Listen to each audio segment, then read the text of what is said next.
The swing snapped backward and I felt my stomach lurch as my son flew off the seat. I lunged forward, my hand scraping the cold metal of the playground frame, and caught him just before he hit the wood chips. His eyes were wide, breath coming in short gasps, and a thin line of blood traced his chin from where his teeth had bitten his lip. I had been laughing just seconds earlier. My 5-year-old Jake was tearing across the sandbox, shouting, "I'm the king of the hill," while his little sister Maya tried to stack the plastic buckets. He'd shoved a smaller boy out of the way to grab the bright red shovel, and when the kid stumbled, Jake let out a high-pitched giggle that made me chuckle. I thought it was just rough and tumble play, the kind of thing kids do when they're full of energy and don't yet grasp the weight of their actions. The swing set creaked behind us, a familiar soundtrack to afternoons spent pushing my kids higher and higher. Jake had been begging for a turn on the big swing, the one with the worn rubber seat that squeaked when you pumped your legs. I'd obliged, giving him a gentle push, watching his face light up as he arced forward. Then out of nowhere the chain on the left side gave a sharp twang and snapped. The seat jerked backward, and Jake's small body lurched off like a rag doll. Time seemed to stretch. I felt the familiar sting of panic mixed with something else, disbelief. I had laughed at his mischief moments before, and now I was holding him, feeling his tiny heart hammer against my palm.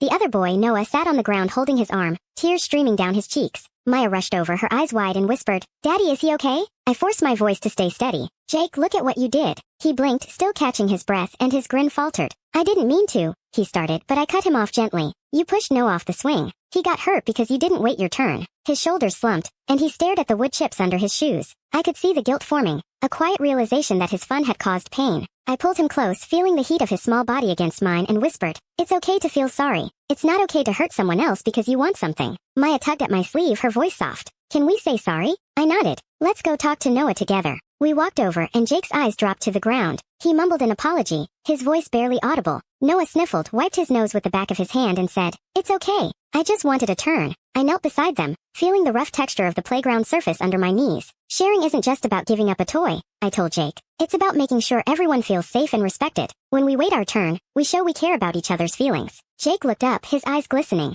"I'll wait next time." I squeezed his hand. "That's all I ask." We spent the rest of the afternoon taking turns on the swing, pushing each other gently, laughing when the chain sang. Maya chased butterflies near the fence, and I watched Jake wait patiently for his turn, his earlier impulsiveness replaced by a thoughtful pause before he lunged forward. When it was time to leave, Jake turned to Noah and offered him his shovel. Noah accepted with a shy smile, and the two of them began to dig a small hole together, their shoulders bumping as they worked. I stood back, feeling the weight of the day settle into a quiet pride. The lesson hadn't come from a lecture or a scolding. It had risen from a moment of shock, a flash of fear, and the simple act of choosing empathy over impulse. As we walked toward the parking lot, Jake slipped his hand into mine and said, "Daddy, I think I like sharing." I smiled, feeling the familiar warmth of his grip, and answered, "Me too, buddy. Me too." We reached the car, the sun low on the horizon, casting long shadows across the grass. The day ended not with a lecture, but with a shared quiet understanding, a reminder that even the smallest hands can learn to hold on to kindness.